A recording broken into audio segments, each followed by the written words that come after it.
fear is definitely something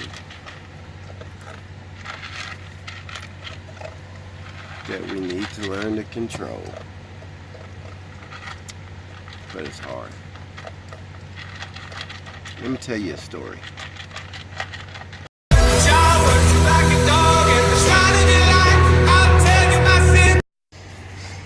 What's going on, van lifers?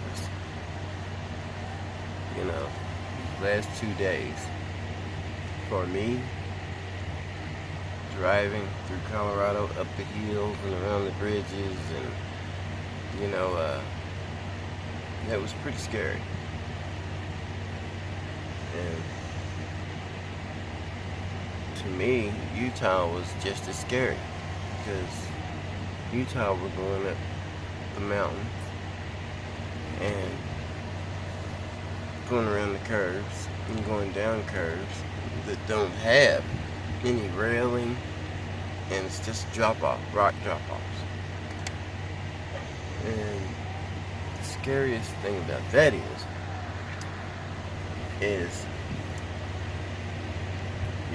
anything can happen. Your brakes could fail.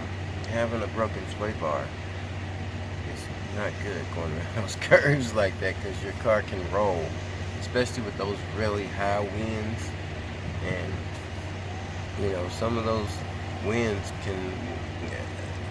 are strong enough to turn you over if you're going around a curve really fast. And it's just yeah, the speed limit's 80 miles an hour. And the speed limit's 80 miles an hour going around there, which I can understand. And but I have PTSD because I was in a car wreck the year before last. And but the thing is that I used to have these nightmares about falling off cliffs. And I'm sure everybody's had those before. But when you're actually there and you're driving 70 miles an hour and that wind just hits your vehicle and it feels like it's going to flip it over, and you aren't used to having that feeling, that's frightening. So, I'm a man. I can admit when I'm afraid, and I can admit when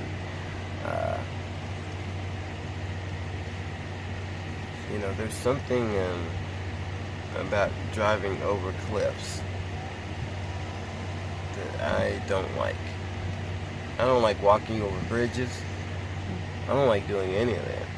I don't even like walking over the bridges in Lexington, and I know those bridges. So, I'm afraid of heights. I don't like being up really high. Oh, yeah. I don't like looking over rails.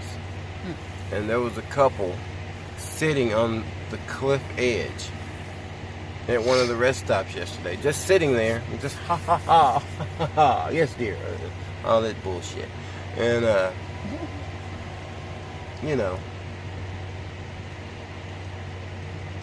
I guess they're living life.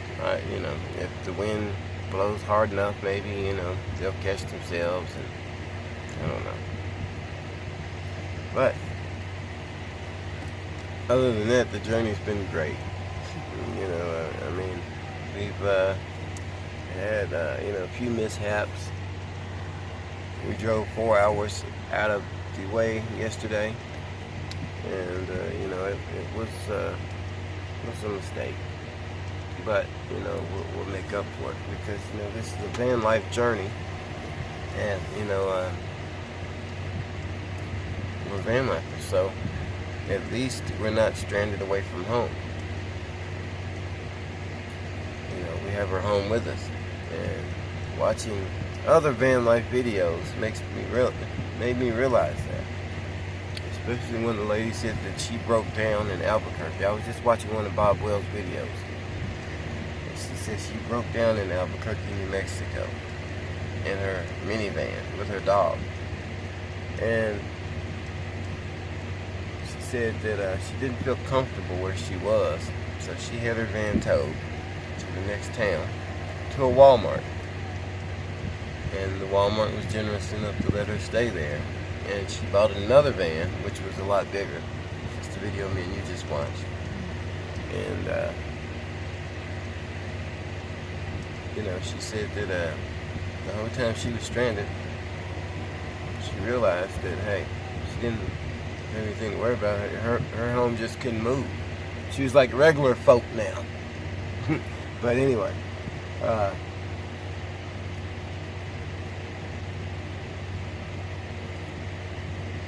that's one of van life's worst fears, is breaking down somewhere. But, there are a lot of great van lifers out there with a lot of good attitudes, that are willing to help other people. And, it'll take time. It'll take time. Our page is growing. Even as we speak, our page is growing. We've gotten a lot of new subscribers here in the last month. And I'm working on my other channels, my other pages. Facebook, YouTube, Twitter. And I'm going to start doing my Instagrams. And Shelley's blog. Our book is coming out July 24th, guys, on Amazon. We got our manuscripts tonight. That's what I forgot to tell you guys. We got our manuscripts. So,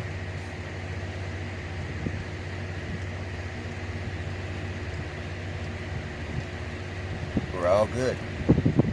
Now, we just need the help of you guys. Get out there and buy those books. Get out there and buy those books, guys. Shelley read most of my manuscript today to me, and it was a masterpiece how she had put it together. So it's going to be a great book. It's going to be a great book, guys, and there's 3 parts to it. So you guys, it's going to be good for anybody who struggled with anxiety, depression, PTSD, sexual abuse, child abuse, domestic violence, been in prison, been in jail, drug addiction, prostitution, all of that, guys. It's going to have everything in it. Being homeless, being discrimination from being in jails and jobs, and just my thoughts on how the world sees you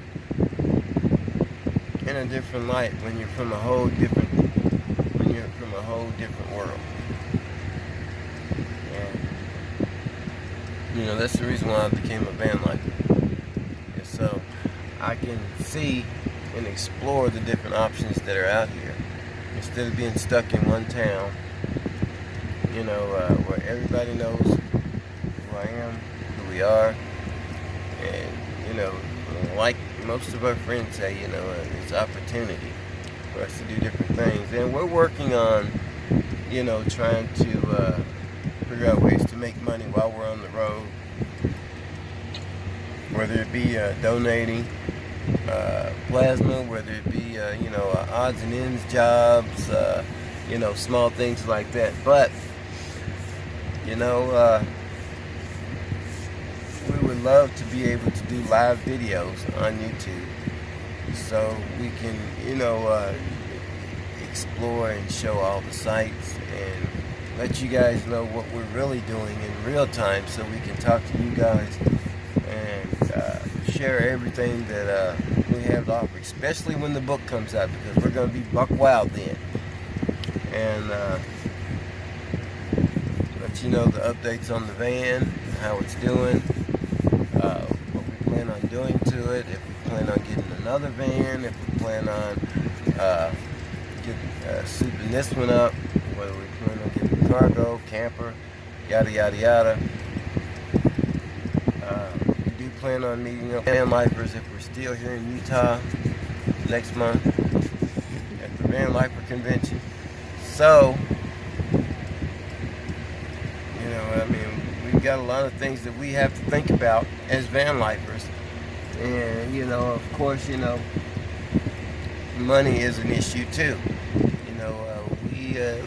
You know, we only have limited funds, so that's why we're saying that, you know, we're trying to come up with different ways to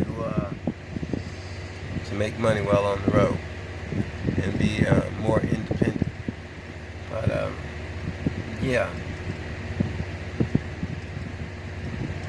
hopefully the book sells, and hopefully it'll be a bestseller. Courtney is a great writer. She's got like 5 stars, and you know, we're here at a gas station. I don't even know what town it is, but we asked them if we could stay here tonight, and first thing they said was, what did they say, Shelly? Yeah. That was fine. People here are really nice in Utah and Colorado, especially Colorado. And I'm past my 10-minute mark on my video. I guess I've been jabbing, yada yada yada. But it's 3 o'clock in the morning on my phone. I don't know what time it is here, but on my phone it's 3 o'clock in the morning. That's what time it is here. Just the time. And my van is on.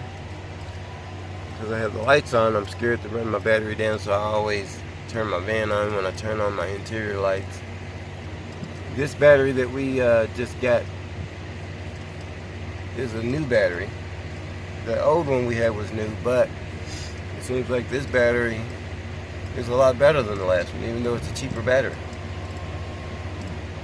You don't think so? Because this one has no problem starting at all. And the last one, you know, it would go dead in the middle of the night. Certain times, and I think it had a malfunction or something, Shelly. Because, I mean, when we wake up in the morning, we'd have to get a jump. Yep. Just in the morning time. No other time of day. But anyway, guys, it's enough jabbing for me tonight. I'm going to show you guys some more sites tomorrow as we get internet in certain places.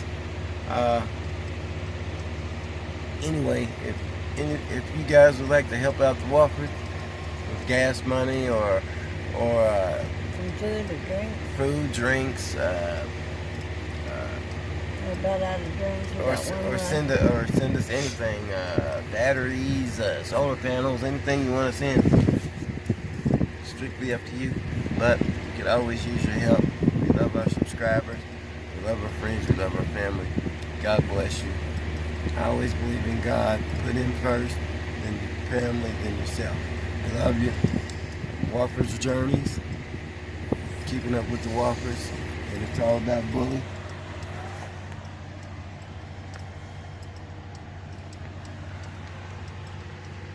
Have a blessed day.